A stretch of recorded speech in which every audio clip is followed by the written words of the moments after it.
Shalom, bonsoir à tous et à toutes. On est très contents. On se retrouve sur les modes avec le Rav Yosef Ben Shushan. Comme chaque jeudi, soyez présents en Zoom. Il est 18 heures à Jérusalem. Peut-être ceux qui nous suivent en France, il est 17 heures. En tous les cas, on parle toujours de l'étude des textes du Rav Avraham Yitzhak Cohen Cook, Leosif Ometz. Bechavadar. Bonsoir. Alors, notre texte d'aujourd'hui, qui veut dire Leosif Ometz, ça veut dire rajoutons du courage. Allons-y. Alors, il va parler au début de manière métaphorique pour nous faire comprendre quelque chose de très important. Comment continuer de persévérer, même quand il y a des crises et même, a priori, des régressions dans le processus de notre rédemption. Chez Bene Adam, Chofrim Be'er Amuka. C'est des gens qui creusent un puits profond. Kedel Sigmaim Chaim, afin d'obtenir de l'eau vive.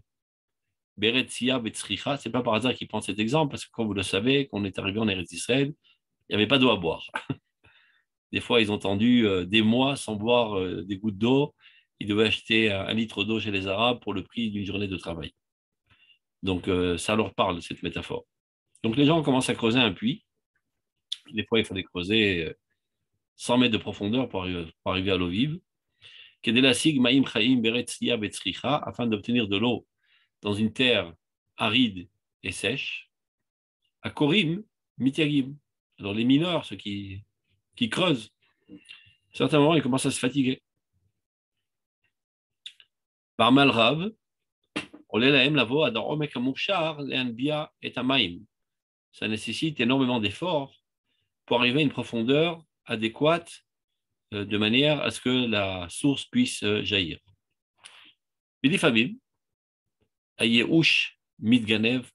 Parfois, la besogne est tellement dure et on creuse pour trouver de l'eau.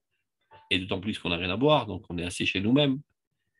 Et rien ne se passe. Il y a de la roche, du sable, de la boue, mais de l'eau, on n'en trouve pas. Et donc, on désespère. Un désespoir commence à pénétrer notre cœur. Il nous dit, ce désespoir, ça fait tant longtemps que vous vous fatiguez à creuser, et finalement, vous n'avez rien obtenu, juste à part de l'argile. Vous n'avez pas trouvé d'eau. Donc il vaudrait mieux que vous arrêtiez de travailler, vous creusez pour rien, vous perdez votre énergie, et de là n'apparaîtra pas l'eau. Retournez à vos tentes, et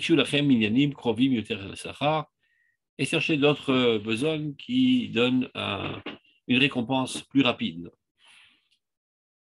Rabim, Maïefe Agouf, Berholusha Nefesh, Vadaï Pourchim.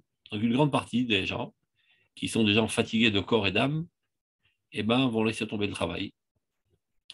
Par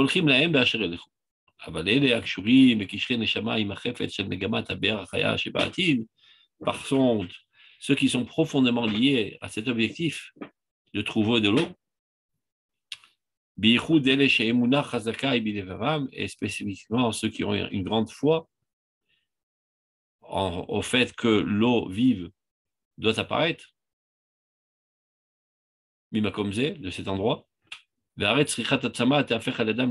sont persuadés que cette terre aride et sèche se transformera en un paradis, de manière à pouvoir faire vivre un grand peuple. Ceux-là n'iront pas en arrière et persévéreront et ne tomberont pas dans le piège du ver, c'est-à-dire le petit ver, du désespoir. Donc, comme toujours dans ce monde, il y a des gens qui ont plus tendance à se désespérer facilement et d'autres qui sont plus persévérants et qui continuent malgré les problèmes. Avec beaucoup de dévouement, ils continueront leur travail.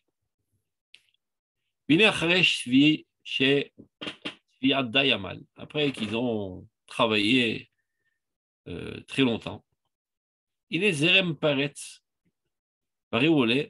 commence à jaillir un petit peu d'eau. Mais malheureusement, l'eau n'est pas douce. Elle est amère, elle est salée. Mouravim beref et shechol, en plus, elle est mélangée avec de la boue et du sable. Velo itzechou larvot simonan, Adam ou Behema, donc on ne peut pas s'en servir pour abreuver ni les hommes ni les animaux et les amener à leur cécité. Az, alors à nouveau, Chouv titralek amachalé. Donc on a déjà eu un premier partage, ceux qui sont désespérés et qui ont laissé tomber le travail, et d'autres qui étaient plus persévérants, qui ont continué à creuser, et après des semaines, peut-être et des mois de travail, a commencé à jaillir de l'eau, mais horreur damnation, cette eau n'est pas potable, elle est sale, elle est trouble, emplie de boue, et en plus, elle est amère et salée. Et alors, Chouv titralek amachalé. À nouveau, même le camp qui était resté des plus persévérants se divise en deux. Achat omeret, un dit, c'est très bien l'optimisme et la persévérance, mais soyons réalistes. Vous voyez bien que ça fait des mois qu'on travaille à creuser, et finalement, on en est ressorti les mains vides. Donc, à quoi servent nos efforts? Après un travail si fastidieux, Iganu ad Ma'ayan mirpas. Finalement, on sauve arriver à une source et qui est trouble, et qui est sale, et qui n'est pas potable. Et qui ne sont pas aptes à être bu. Même Olchim, et donc la moitié de la bande, les quitte et s'en vont. Peder Noacha, dans le désespoir, chez la Chelek Rishon, donc ils vont rejoindre le camp des désespérés de la première division. Ceux qui avaient déjà quitté le travail depuis un mois. L'Omnam,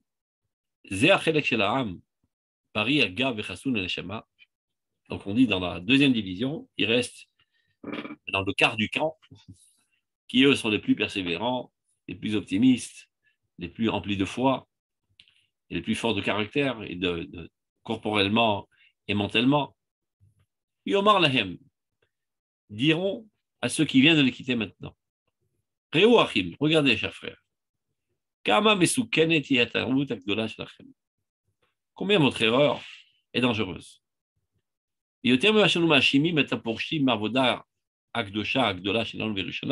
C'est-à-dire plus encore que nous accusons le premier camp qui a laissé tomber le travail par désespoir,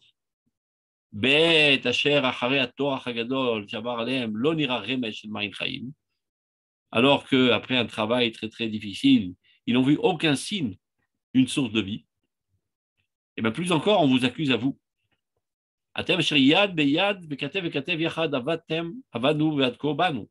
Vous qui avez travaillé avec nous, main dans la main, épaule à épaule, et nous sommes arrivés jusqu'à ce stade. Il y a de l'eau vive qui commence à jaillir. Et Inchem Kaet est maintenant si près de l'objectif, alors que notre espoir se rapproche. Et le soleil de notre espérance, commence à rayonner. C'est maintenant que vous nous quittez et vous laissez tomber, vous levez les bras. Mina Avoda, du travail, Bijil Pachachav, à cause d'une peur imaginaire. C'est la réfèche. C'est un petit peu de boue qui vous a désespéré. Acharnir Alachem, Beperetz Maïm, vous avez vu qu'il y a un petit peu de boue dans cette eau jaillissante. Bereshit et Galuto qui commence à apparaître. Madoua Enchem Samim Alev. Pourquoi donc ne prenez-vous pas conscience le fait qu'il y a encore de la boue, c'est tout simplement parce que nous ne sommes pas arrivés encore à la profondeur nécessaire. À la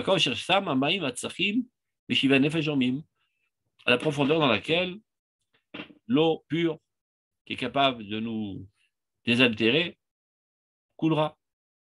Mais c'est la raison pour laquelle nous voyons pour l'instant encore que de l'eau salée, car nous ne sommes pas arrivés encore à la profondeur nécessaire. Alken Echai, c'est la raison pour laquelle, chers frères, mais Meretz à dire, avec beaucoup d'énergie, le Kochot Kabirim Yoter, avec des forces grandioses, Nechadesh Mifalenu, renouvelons notre effort.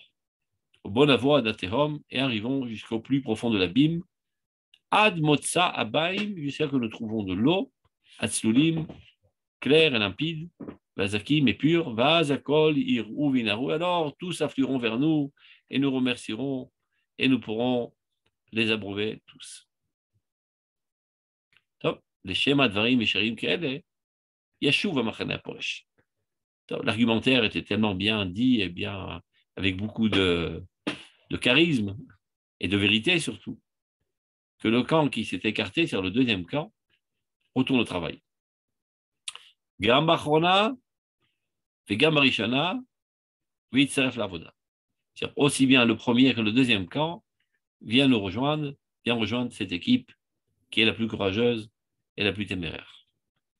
Alors la bénédiction apparaîtra grâce à eux. Dans la mesure de l'approfondissement du trou, ainsi jaillira l'eau dans un courant très très fort.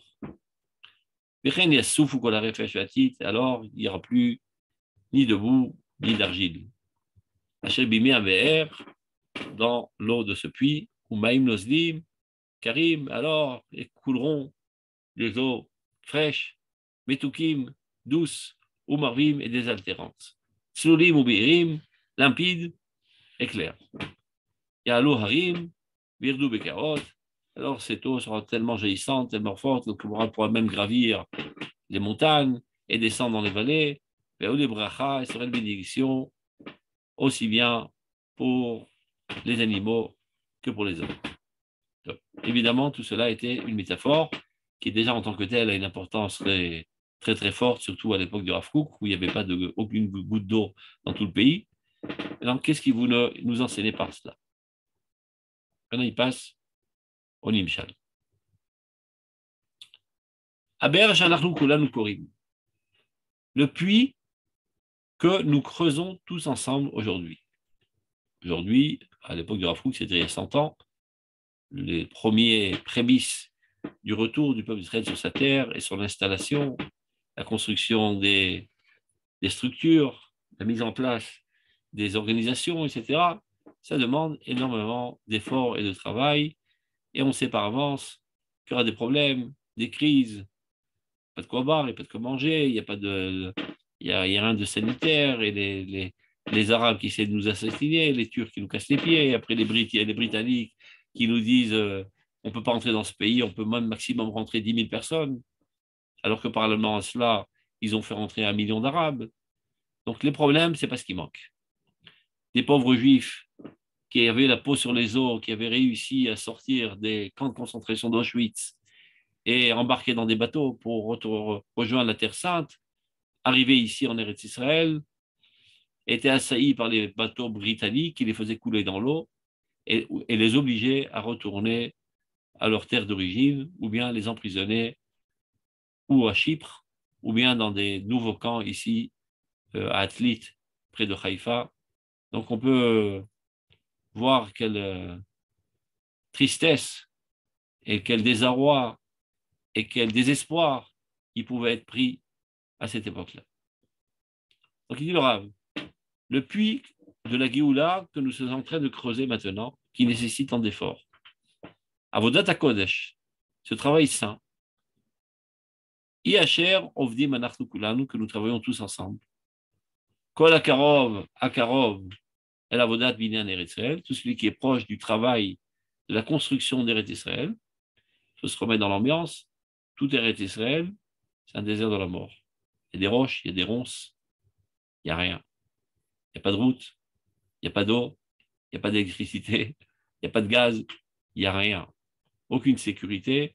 Et tu vois ça là, des cadavres d'animaux qui sont morts par manque de nourriture. C'était plus ou moins l'ambiance. Et c'est ces terres arides et désastreuses, tout en ruine, qu'on a transformé en paradis.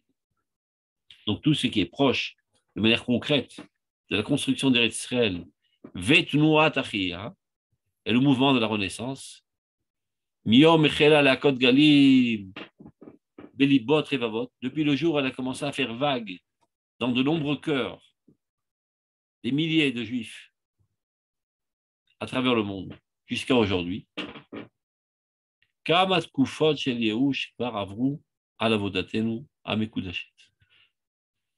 de fois il y a eu des périodes de désespoir total. Vous savez, par exemple, pendant la Première Guerre mondiale,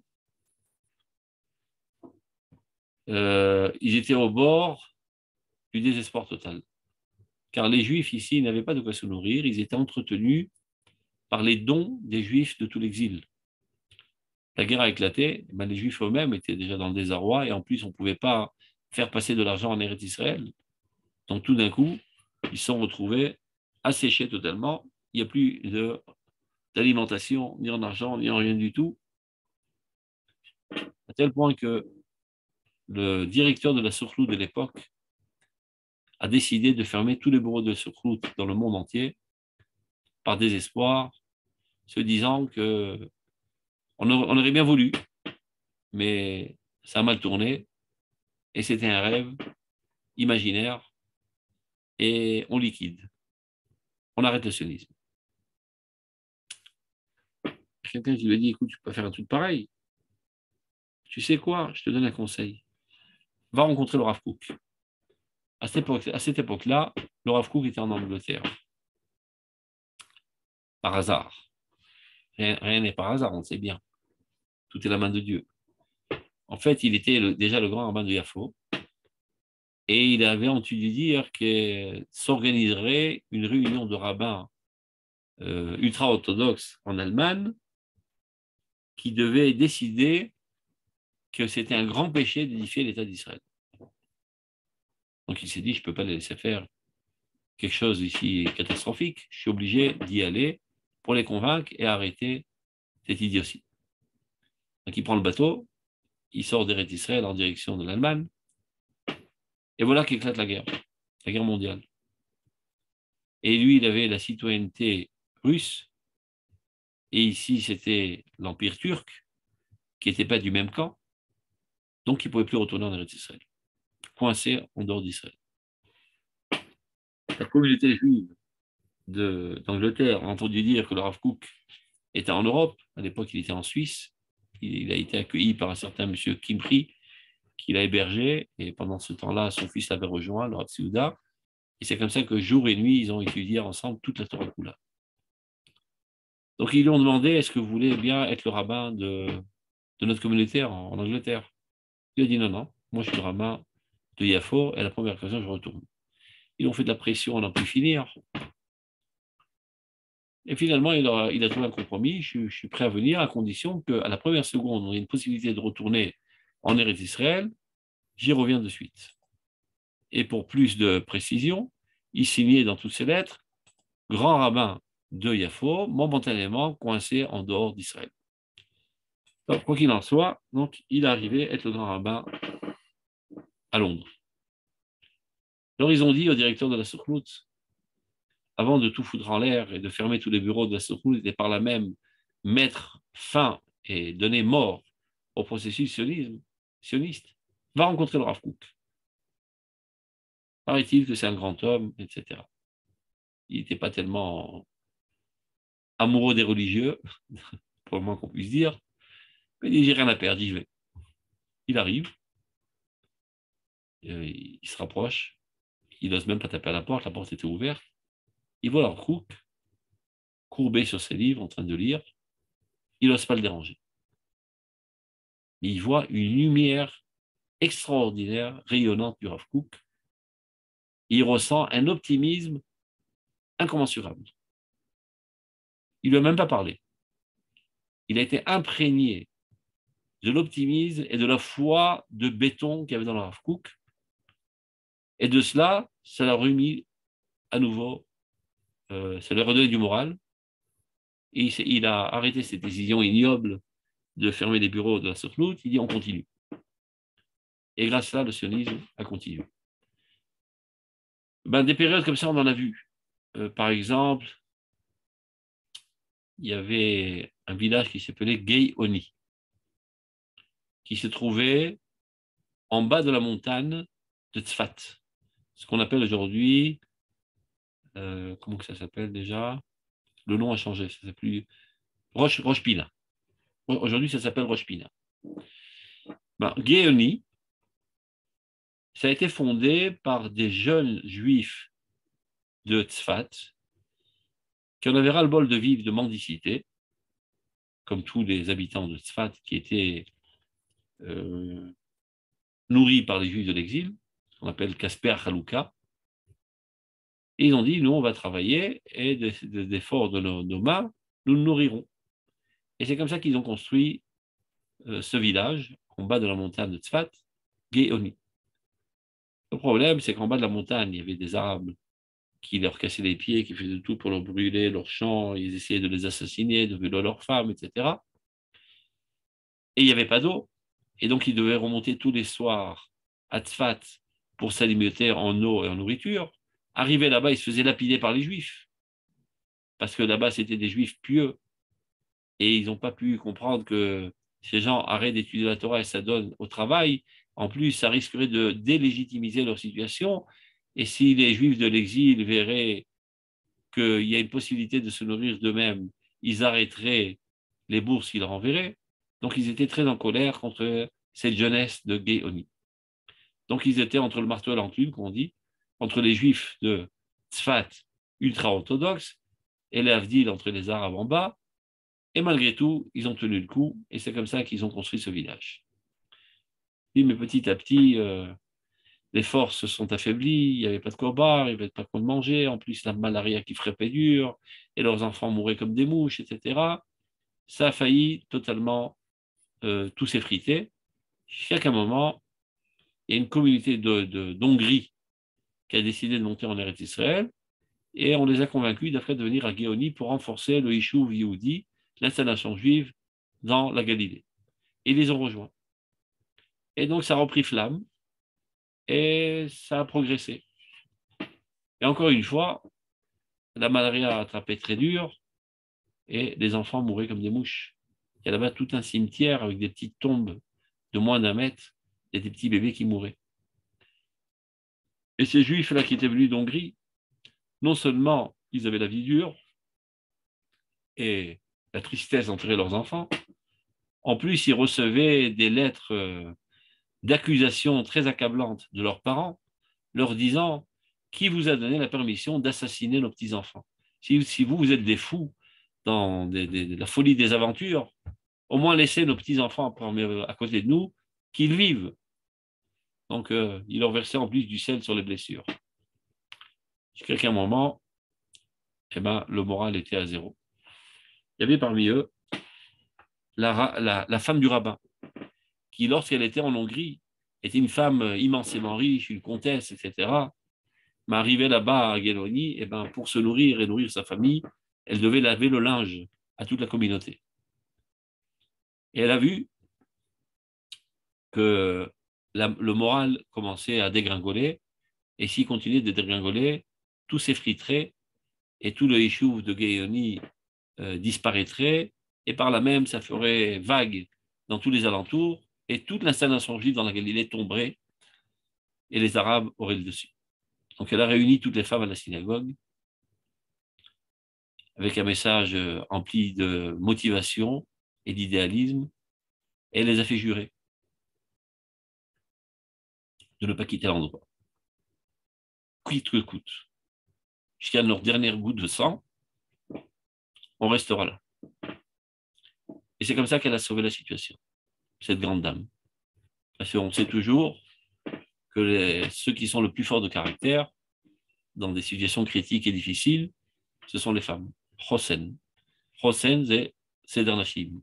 Et chaque fois que le peuple d'Israël était dans des situations critiques, ceux qui ont sauvé la situation, aussi bien en Égypte qu'à l'époque de Hanouka, etc., et même à cette époque-là, c'était les femmes. Donc les femmes encourageaient leurs maris, et c'est comme ça qu'on a repris courage. Donc dit le Rav, Kamat Kufot Shel Yehush, il y a eu énormément d'époques de désespoir dans notre travail saint, de retour à Tzion, de rétablissement de notre pays, etc. Kama Ichizu Gvar Ki Akol Oler Letimion. Combien ont déclaré déjà et ont crié sur tous les toits que tout va à la défaite totale, tout va vers l'abîme, on perd notre temps pour rien, aucune chance de réussir. Il n'y aura aucune récompense, aucune réussite à tous notre efforts. Iman, qui sont restés avec nous? Amitse Aroar, les plus courageux, Bari Alev, ceux qui ont un cœur fort. Mais les grosses masses sont tombées comme des mouches.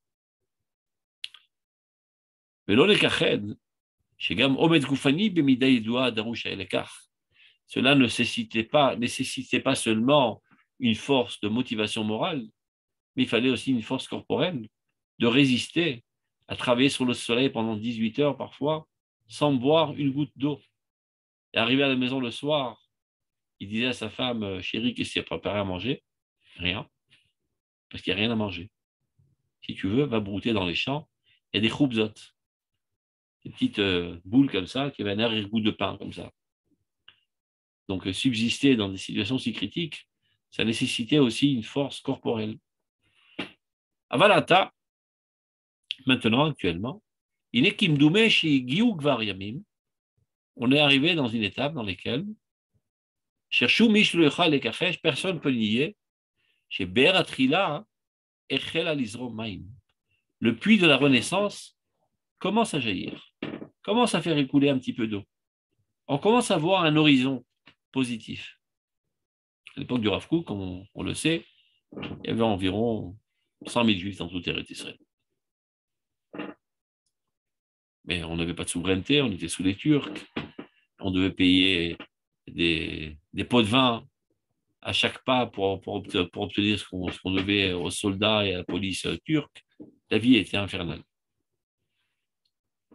Il y a Shtikva, Shavotatenu, Lotoui. Il y a un espoir que notre travail n'ira pas vers le vide. Keshkan Varachem. La parole de Dieu est avec nous. Yeshkan Tsemar Tzedaka de Beth Israël. Il y a une pousse de justice pour la maison d'Israël, ou la Dame Kulo, qui amènera finalement un bien pour l'humanité entière. C'est vrai qu'aujourd'hui, on n'a pas tellement l'impression que ça avance. C'est microscopique et les fruits sont très faibles.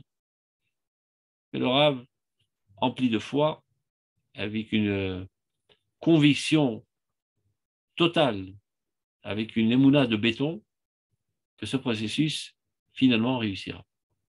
Il était tout le temps en train d'encourager. Et ce n'est pas seulement le sauvetage du peuple d'Israël, c'est un renouvellement de la civilisation humaine entière.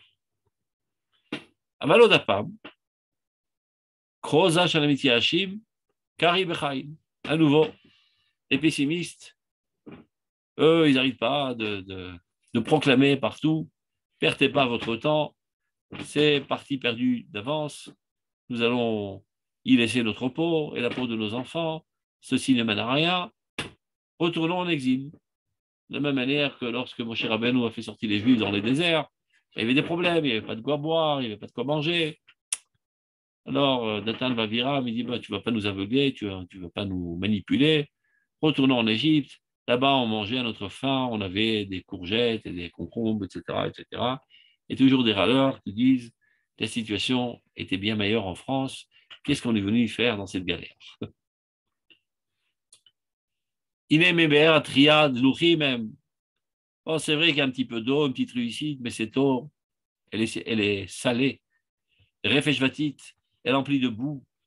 Emgorfimitam, elle draine avec elle de la boue et des saletés, aussi bien du point de vue sécuritaire que du point de vue religieux. Regardez, nos enfants vont à la dérive, et on est écarté du judaïsme, mais on a rien gagné au change, on était bien mieux là-bas.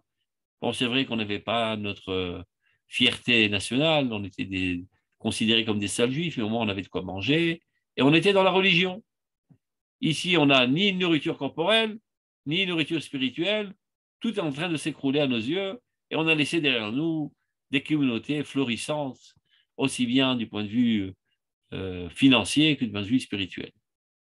Et ici, on n'a rien dans les mains. Alken chidou lachem, cessez donc mervoda azot de ce travail, asher sachar en la, qui donnera aucune récompense. Donc vous voyez, ce n'est pas nouveau qu'il y a des râleurs, Ça a toujours existé depuis la nuit des temps, à toutes les époques.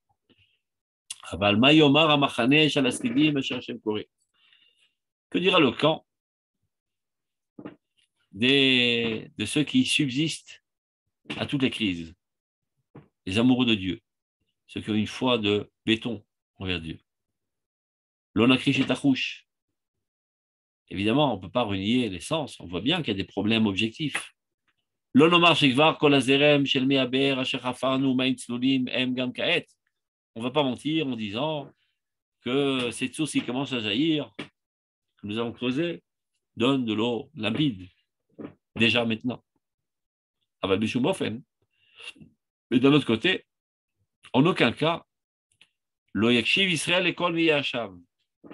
Le peuple d'Israël ne devrait écouter la voix de ceux qui essayent de le désespérer, aussi bien nos ennemis de l'extérieur que les faiblards parmi nous. L'école Meiré Alev, les gens qui sont, comment on dit ça, Meiré Alev, c'est des gens, on dit ça en français, qui réagissent rapidement sans trop réfléchir. Comment on dit ça en français? J'ai oublié. Bref, vous avez compris. Impulsif. Voilà, les impulsifs. N'écoutons pas les voix des impulsifs et qui sont de manière générale très très pessimistes aussi.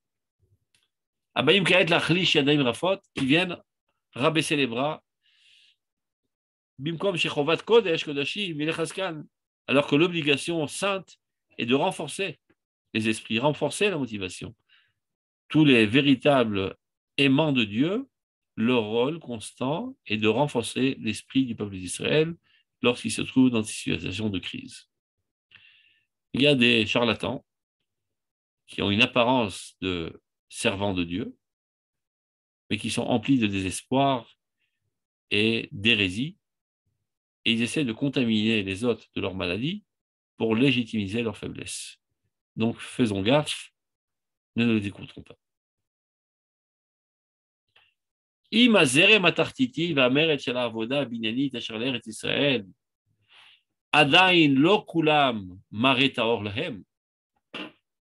le courant qui se trouve tout en bas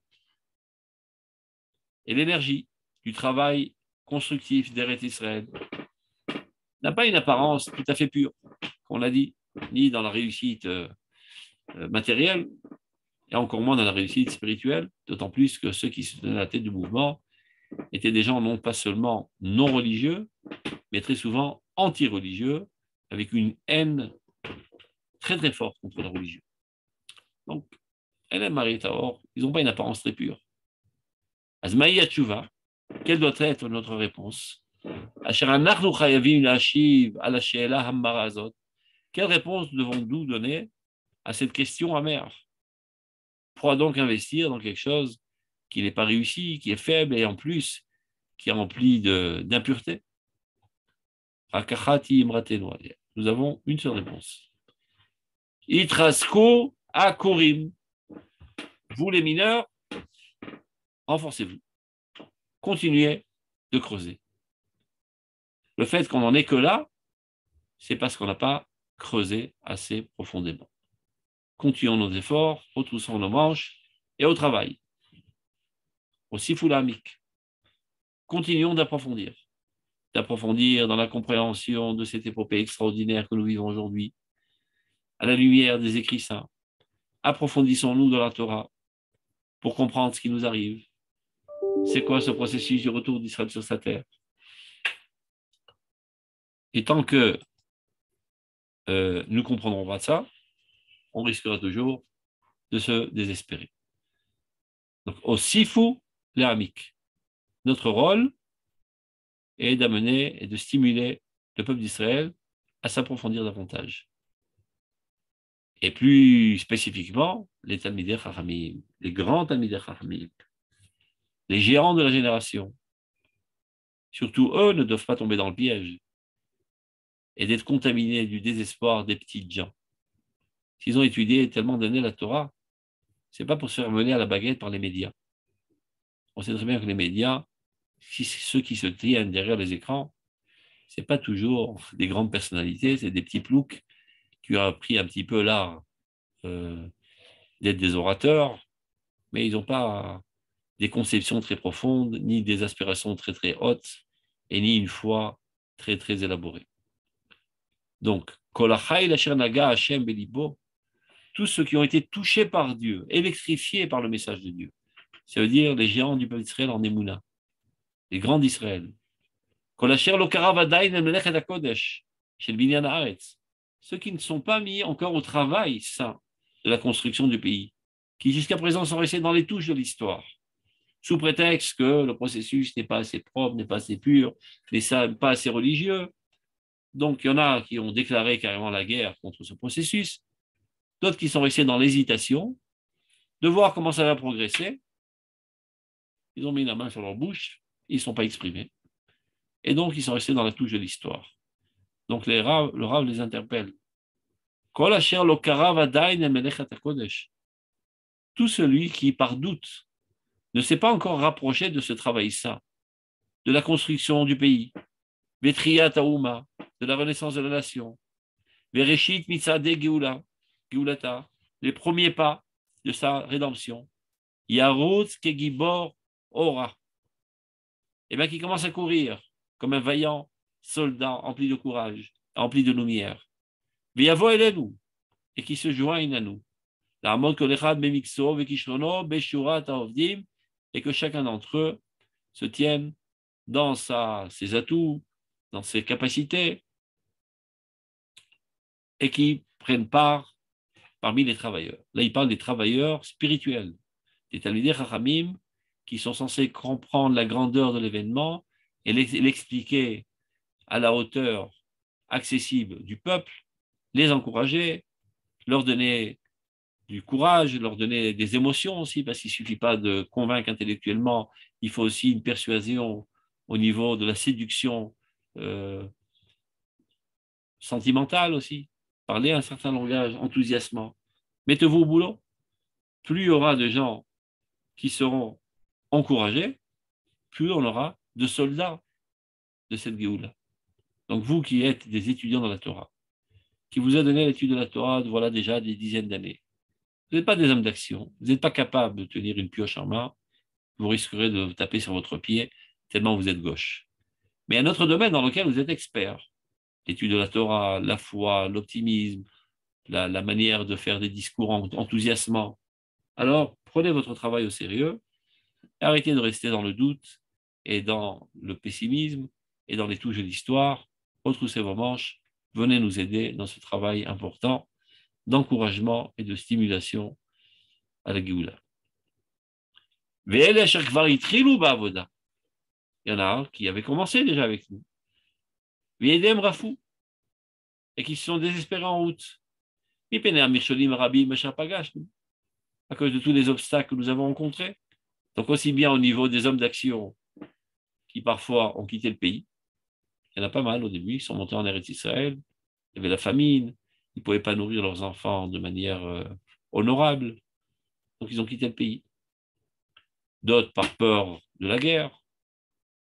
Chacun pour ses causes. Même dans le monde de l'action. Et de même dans le monde spirituel. Il y avait au début des grands enthousiastes du sionisme. Tant qu'ils étaient en route Haaretz, ils parlaient de manière foudroyante de l'importance du sionisme, des rabbins. Arrivant ici, ils ont vu la situation catastrophique du point de vue de l'écart de la religion.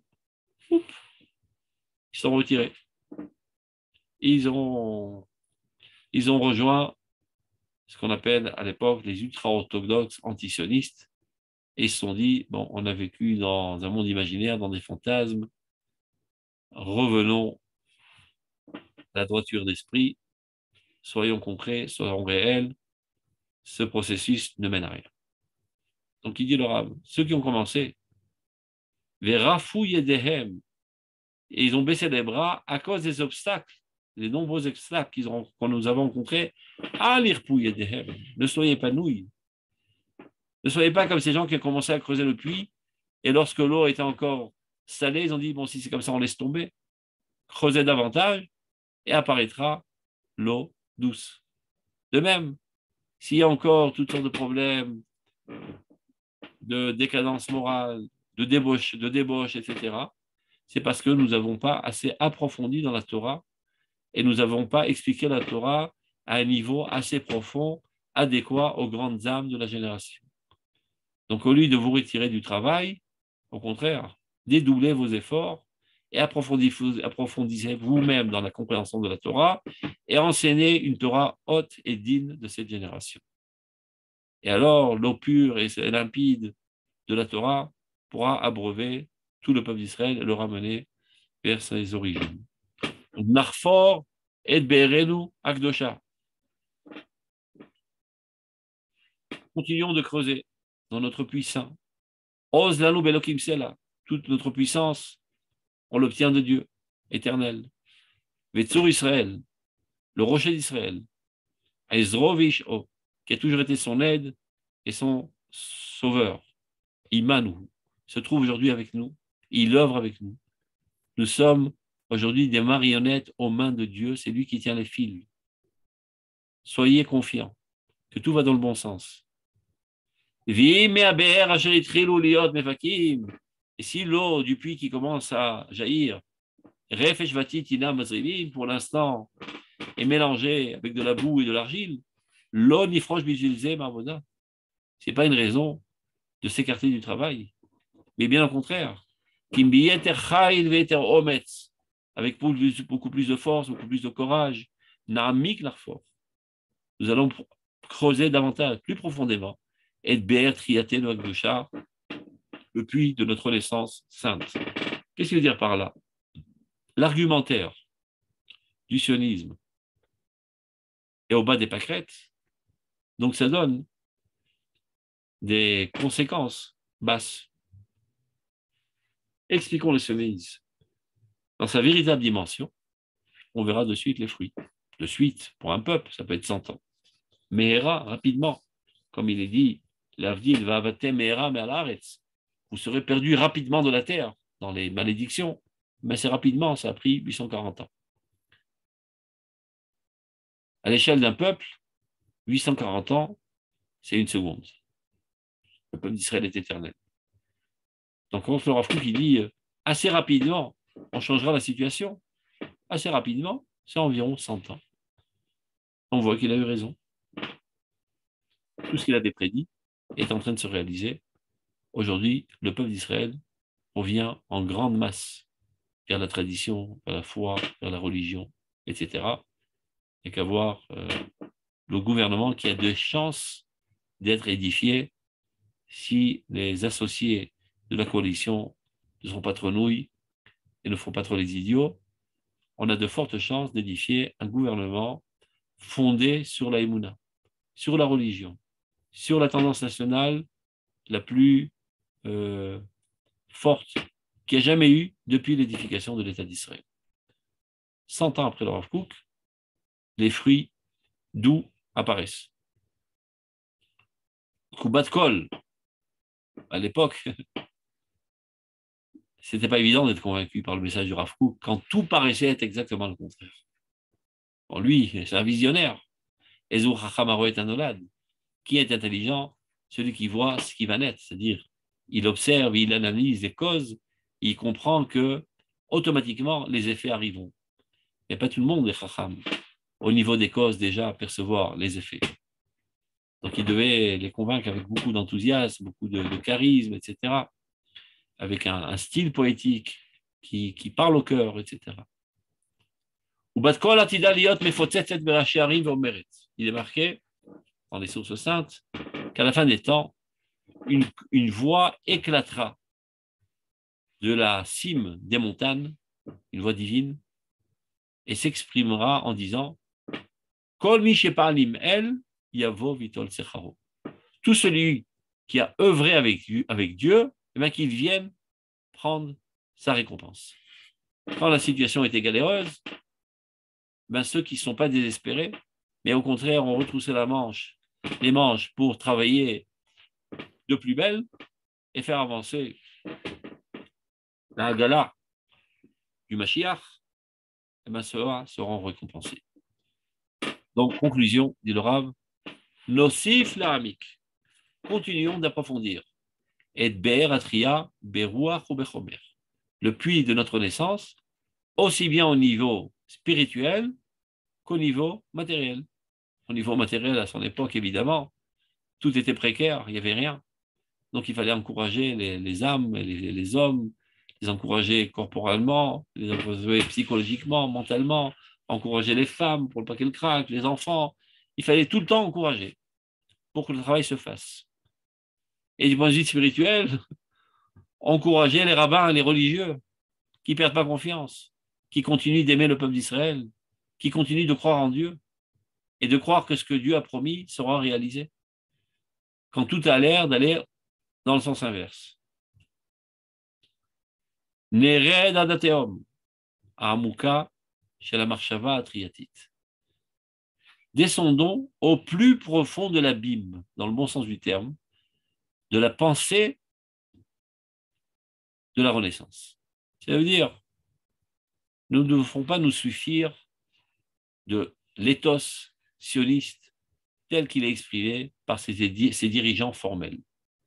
Car malheureusement, avec tous leurs mérites, et ce n'est pas par hasard que Dieu les a mis à la tête, probablement qu'ils ont des mérites, mais ils ne sont pas du tout à la hauteur de l'événement. L'événement les draine, ils essaient tant bien que mal de laisser la tête en dehors des vagues, mais de temps à autre, il y a des vagues qui les font couler eux-mêmes. Dans toutes les vagues, des crises et des problèmes, et leur conception du sionisme est tellement superficielle, pensant imiter les autres nations qui, à l'époque, voulaient se définir en tant qu'entité nationale, en faisant copie-coller, mais on ne peut pas faire copie-coller avec des natures différentes. Ils n'ont pas étudié ce qu'est l'âme d'Israël, ils n'ont pas compris quelle est la vocation d'Israël. Il y a bien longtemps qu'ils ont quitté le chemin de la Torah et des mitzvot, et de l'étude, et de la compréhension profonde. Donc, ils ont une perception très, très, très superficielle, banale et infantile. Donc, ils ne sont pas à la hauteur des événements. Et donc, tout ce qu'ils peuvent dire, en aucun cas ne pourrait animer les âmes et les encourager. Donc, dit le Rav, Nered adatehom amuka shel nous sommes appelés par Dieu à pénétrer très profondément dans la pensée divine de la Renaissance nationale. Achani Stéphane et des Zerem Shel Marchavot Chitriot qui malheureusement a été totalement effacé par toutes sortes de conceptions très très superficielles, banales et idiotes. Shenan Omrot et Megamata Amuka Teomot qui n'est pas capable d'exprimer la véritable vocation profonde du sionisme. Un maximum qui puisse dire, voilà, on va réussir à construire un logis sécuritaire, et comme ça, le sang des Juifs ne sera plus versé. Donc, quand, au plus haut de leur enthousiasme, le mot le plus sain qu'ils savent dire, bitachon, la sécurité. On n'a rien contre la sécurité, évidemment, c'est important, mais la sécurité n'est qu'un moyen pour qu'il y ait des Juifs. Mais pourquoi on veut des Juifs? Pour la révolution qu'ils doivent effectuer dans le monde. C'est très important qu'il y ait des Juifs et qu'ils soient en sécurité, et on doit même transgresser le Shabbat pour 1 heure de vie d'un Juif. Tout est important. Mais il y a quelque chose de bien plus important. Le message révolutionnaire que le peuple d'Israël doit effectuer dans le monde entier. La transformation de la civilisation humaine. C'est ça, la vocation du sionisme. Et les dirigeants sionistes sont bien loin de cette compréhension. Donc, tout ce qu'ils peuvent dire, leur conception, enanombrot et megamata amuka ateomit, ne sont pas à la hauteur de dire clairement quelle est la vocation et la finalité la plus profonde du sionisme. Naadir et amifalim. Faisons grandir cette entreprise et toutes les entreprises du sionisme. Naasok bemer et melechaim. Adonnons-nous au travail avec une énergie emplie de vie. Bigvurat neshama, avec un courage d'âme. Bakamat hashomemut. En remettant sur pied toutes les zones désertiques et abandonnées du pays. Balchavat akvulim. Élargir nos frontières. Bibinyan et harim. La construction de villes. Vakfarim et de villages. Ça, c'est d'un côté. Le côté matériel. Viachadim ze nitamet larbot or Torah. Efforçons-nous de toute notre énergie de multiplier la lumière de la Torah, Be'eretz Hayenu, dans la terre de notre vie. Les Agdila ou les Adira. Pas seulement de la multiplier du point de vue quantitatif, qui a un maximum de cours et d'enseignements, etc. C'est important, mais encore plus important, la faire grandir, la rendre majestueuse, notre Torah, la présenter dans sa véritable dimension, et pas dans toutes sortes de pertes de conception, d'épluchures de cacahuètes, des pacotilles, et de toutes sortes de superstitions idiotes. Allumez une bougie pour ce rabbin, vous aurez du bonheur, et mettez-vous une chaussure avec une bougie sur la tête, ça vous apportera des enfants, et faites ceci, vous aurez beaucoup d'argent. Tout ça, ce sont des sottises qui sont vendues tous les jours dans WhatsApp et dans tous les médias qui n'ont aucun rapport avec le judaïsme. Ce sont des superstitions, des imbécilités de l'islam et des crétineries du christianisme, desquelles nous avons été contaminés pendant l'exil. Le temps est arrivé de redonner à la Torah sa véritable dimension, qui est un appel de Dieu à l'humanité entière à retrouver son bonheur, à instituer la société humaine sur les fondements de la justice, de la bonté, de la droiture, et instaurer un nouveau monde fondé sur la paix, sur le bien. Ce n'est pas exactement aujourd'hui les facteurs essentiels de notre civilisation. Et qui va changer l'ambiance? Alors vous rêvez peut-être que ce soit Biden, qui lui-même est une crapule, ou bien Poutine, qui est un criminel, qui a les mains remplies de sang, ou bien Macron, qui est aussi une crapule. Mais qui va mettre de l'ordre dans ce monde? Les politiciens crapuleux qui, grâce à des coups de coude et pas mal de personnes qu'ils ont assassinées sur leur chemin, sont arrivés à la cime politique? Aucune chance. Mamlechet Kohanim veGoy Kadosh. Ce pays de prêtres, ce peuple de prêtres, ce peuple saint, qui est l'envoyé de Dieu, qui est amoureux du bien, qui est l'habillement de la divinité dans ce monde, à propos de qui il est dit Tov Adonai lakol v'lachamav lakol ma'asav. Dieu est bon pour tous, et sa miséricorde est envers toutes ses créatures. Le peuple d'Israël, dans son essence même, le suc intérieur de son âme, c'est la volonté de procurer du bien à tous les êtres vivants. Donc, dès qu'on sera installé suffisamment,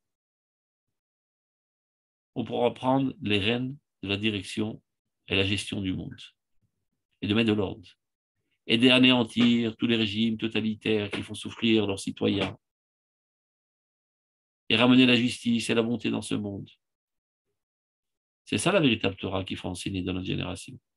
C'est ça le message essentiel de la Torah. C'est ça les grandes lignes du judaïsme qui apparaissent de manière microscopique dans tous les plus petits détails de la halakha, sachant qu'on ne pourra jamais parvenir à ce paysage extraordinaire d'un monde parfait sans que tous les pixels qui constituent cette photo ne soient au point, et ça c'est la halakha. Mais si tu as le nez sur la photo et tu ne vois que les pixels, eh bien tu ne vois pas la photo. Et tu oublies quel est le message grandiose du judaïsme. Et tu penses que toute la Torah, c'est ce qu'on peut mettre un sachet de thé dans un deuxième verre ou un troisième verre pendant le Shabbat. Évidemment que c'est très important en tant que moyen pour parvenir à l'objectif. Mais si l'objectif n'est pas du tout dans ta tête, alors tu t'inventes d'autres objectifs. Alors si je serais obéissant de manière aveugle dans le monde de l'au-delà, je recevrai beaucoup de gaufrettes et de bonbons.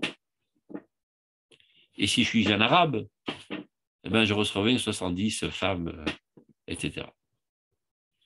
Il n'y a pas de grande différence. Là-bas, c'est sale. Ici, pas tellement sale, mais en fin de compte, je cherche mon intérêt personnel, d'avoir une récompense charnelle ou spirituelle, peu importe, personnelle, égoïste. Ce n'est pas Avodat Hashem. Tu n'es pas associé à l'idéal divin de manière désintéressée et par un dévouement total. C'est ça, Avodat Hashem. Donc, enlève tous ces idioties. C'est ce qu'il dit le Rav. L'Agdila ou l'Adira. Il faut faire grandir la Torah, la rendre grandiose comme elle est véritablement. Et laver la cervelle de tous les juifs, de toutes les superstitions, les idioties, la médiocrité et le fait que la Torah a été miniaturisée à notre situation catastrophique en exil, juste pour nous entretenir. Le temps est arrivé de remettre sur le podium la véritable Torah telle qu'elle était à l'époque de Shlomo HaMelech, qui était le plus grand empire du monde, qui attirait vers lui l'intérêt et la curiosité de tous les dirigeants politiques du monde pour savoir comment il réussissait de manière si brillante. Et bien, il leur a expliqué comment il réussissait. Il y avait un chemin qui reliait son château, son palais, au Beth Amikdash. C'est-à-dire que la politique israélienne était animée à la lumière de la sainteté du Beth Amikdash, de l'idéal divin.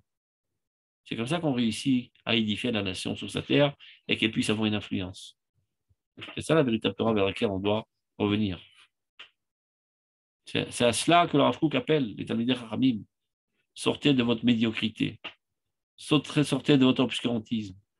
Vous avez été vous-même rabaissé à la bassesse des gens dans lesquels vous vivez. Commencez à prendre confiance en vous-même. Commencez à comprendre que l'avenir de l'humanité entière repose sur vos épaules.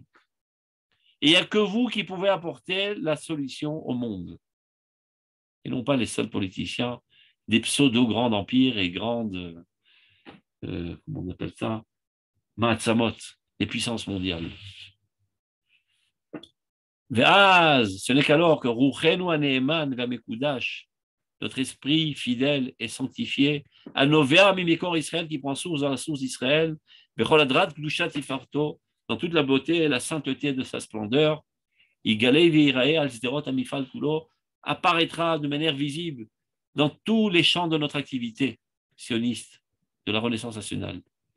Vatna Leumit Kula, et alors tout le mouvement national entier, Tetse Aliadel Umide Aveatit, sortira de cette boue, chez la Maratafa Achilonit, de son enveloppe laïque et basse et nulle.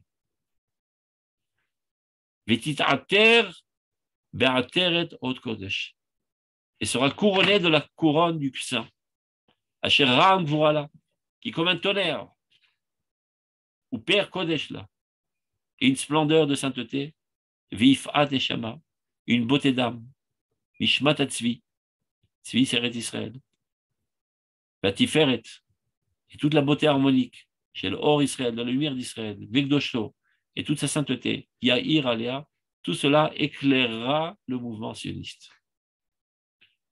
Les Nékol d'Israël, dans un premier temps aux yeux de tous les enfants d'Israël, eux prendront conscience de l'événement grandiose qu'ils sont en train de vivre.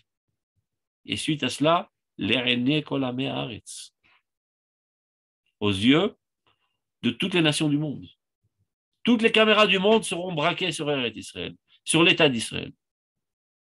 À l'époque, il n'y avait même pas un appareil à photo sur Eretz Israël à l'époque du Rav Kook. Aujourd'hui, déjà, toutes les caméras sont braquées sur Eretz Israël. Tout ce qui bouge est retransmis en live. Il y a une attente intuitive, instinctive, de l'humanité entière, de ce qui va sortir de cette épopée extraordinaire à Tzion. Les Goïms ont une intuition plus développée que les Juifs.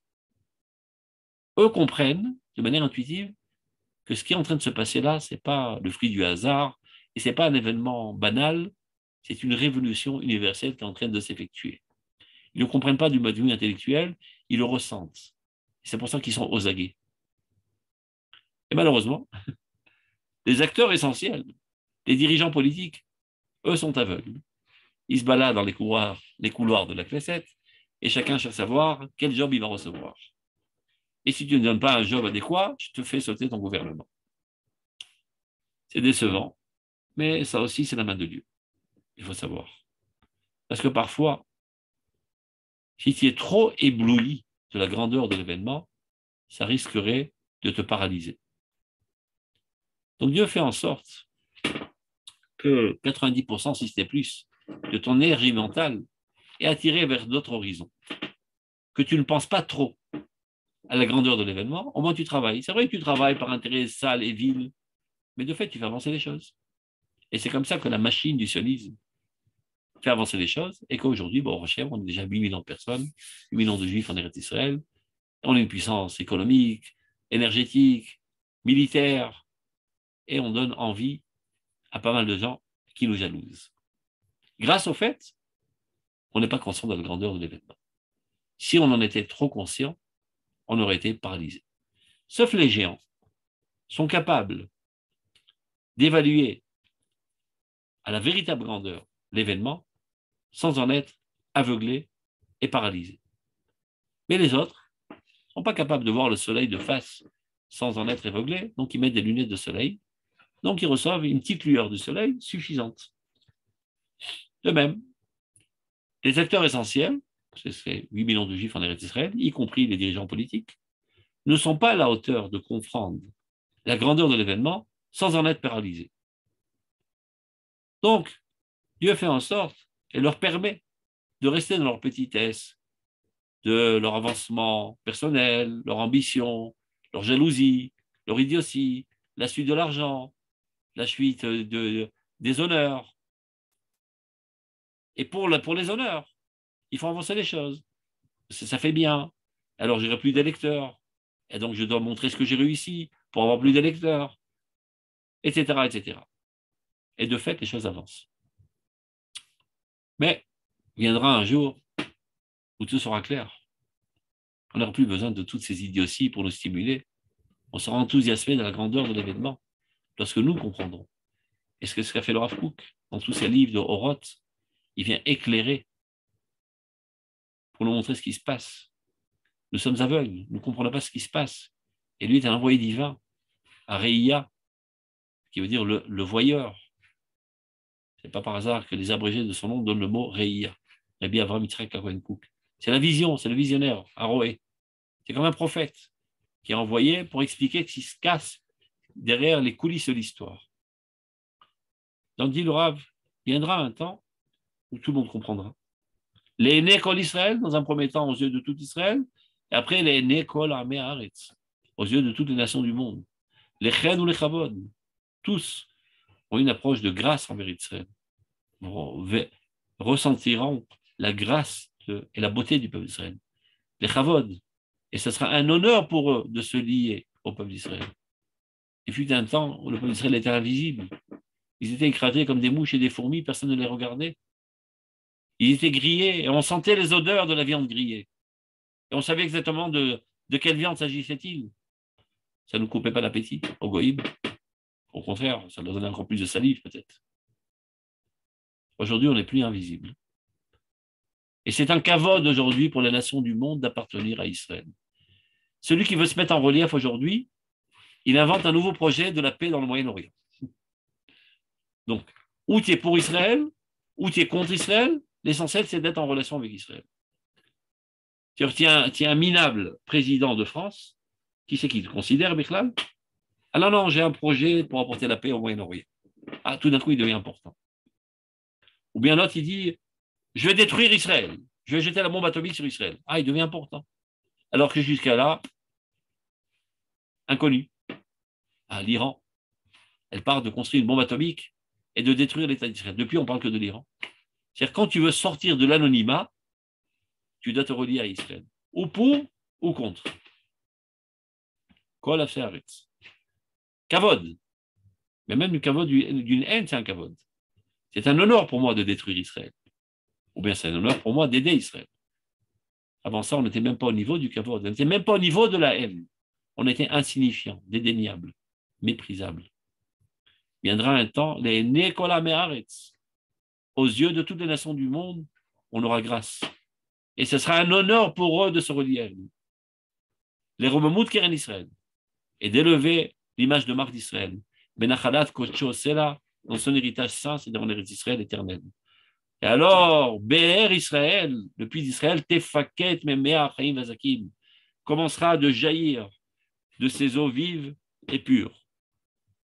Ou Marianne Mibet Hashem, et comme dit le Passouk, une source sortira de la maison de Dieu, c'est le Beth Amikdash, Vishka et Nahal Shittim, et va arroser le ruisseau des Shittim. Alors, c'est quoi ce ruisseau des Shittim? Ça nous rappelle, à l'époque de Benot Midian, les filles de Midian et les enfants d'Israël avaient fauté dans l'inceste avec eux. Le peuple a commencé à avoir de la débauche sexuelle, bashitim, dans l'impureté. Ça veut dire que la sainteté d'Israël sera tellement grande, c'est que non seulement elle éclairera le chol, mais elle sera aussi à même d'éclairer la touma. Même les zones les plus sales et les plus impures, qui ont sombré dans la sexualité la plus horrible, la plus débauchée, sera éclairée à la lumière d'Israël provenant du Beth Amikdash. C'est le peuple d'Israël qui donnera le ton de la nouvelle civilisation mondiale. Et tout sera animé, tout sera revivifié par notre résurrection. Mayal mi bet Hashem, une source de la maison de Dieu, c'est-à-dire cette montagne s'élèvera en delà de toutes les montagnes. Yetse sortira de là, à tel point qu'il pourra aussi arroser les zones les plus sales et les plus impures. Bimera Biamen. Très très prochainement, de nos jours, dit le Rav Kook. Ben, vous voyez, très prochainement, c'est pas beaucoup de temps. On eût pensé que c'était comme Babatem Mera 800 ans. Et bien on voit qu'en l'espace de même pas 100 ans, en vitesse grand V, on est en train de courir vers cette situation. Tov, portez-vous bien, Shabbat Shalom. Il n'y a pas de questions. Shabbat Shalom. C'est clair. Et moi, je voulais juste dire, Rav Ben Shushan, cette Oui. notion, la notion et la fonction des puits, déjà avec Abraham et Yitzhak, c'est très intéressant de savoir que, bon, non seulement c'est l'eau, mais c'est aussi creuser à l'intérieur de nous-mêmes nos potentialités. Donc, le Rav Kook, c'est certainement à puiser dans la Torah pour... Tous les grands hommes dans la Bible, on les rencontre près du puits. Oui, exactement, c'est ce que je disais, ouais. Voilà, c'est intéressant. Toda Rabba. Shabbat Shalom. Shabbat Shalom. Merci beaucoup. Merci beaucoup, c'était magnifique. Merci beaucoup. On est une majorité de femmes en plus. Hein. Moi, c'est toujours les femmes les meilleures. Heureusement qu'il y a les femmes. Je viens de remarquer. C'est toujours pareil. Je peux vous poser une question? Oui. Voilà, j'ai eu un écrit de quelqu'un, de quelqu'un qui est juif mais pas croyant, et je lui ai dit oui, nous avec nos lois, on va éclairer l'humanité et on apportera la morale au monde. Oui. Et il m'a répondu, mais dans notre Bible, moi je suis juif mais pas croyant, mais dans notre Bible, il n'y a que des crimes et des meurtres. Comment pouvez-vous apporter la morale dans le monde? D'abord, c'est une vision erronée. Il n'y a pas que des crimes et des meurtres, il y a aussi des crimes et des meurtres. Mais c'est exactement ce qu'on a expliqué. On n'arrive pas directement, on n'aboutit pas directement à l'objectif. Ça prend du temps.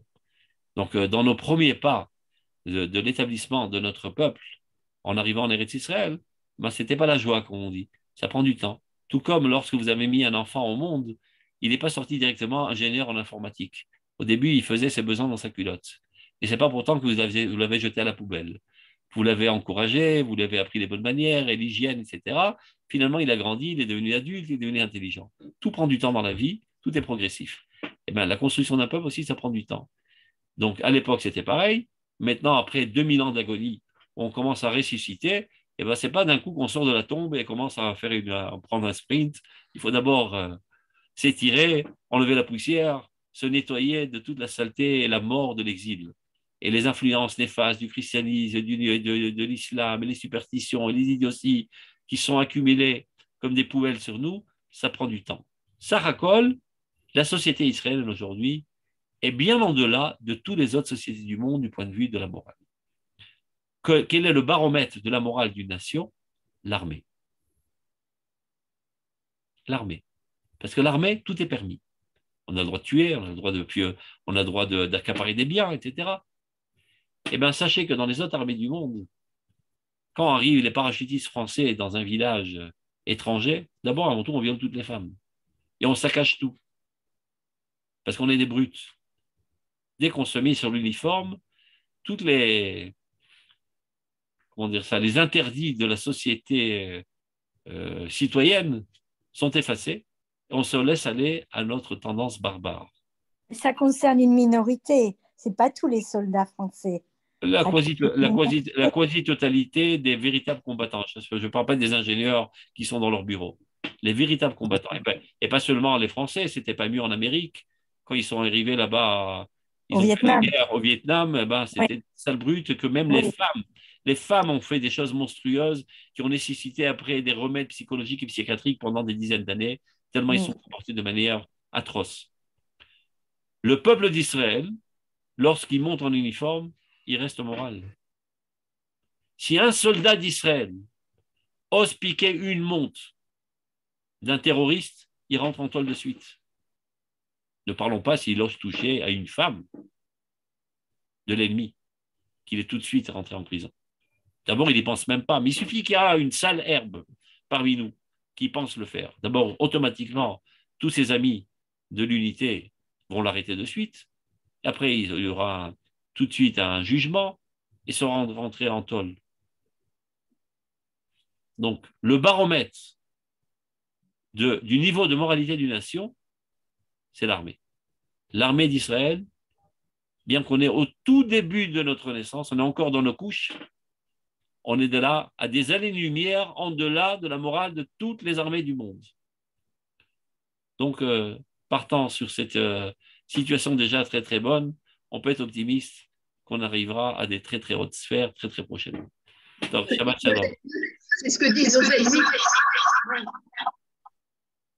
Tov, Kol Tov, Shabbat Shalom. Shabbat Shalom, Toda Rabba.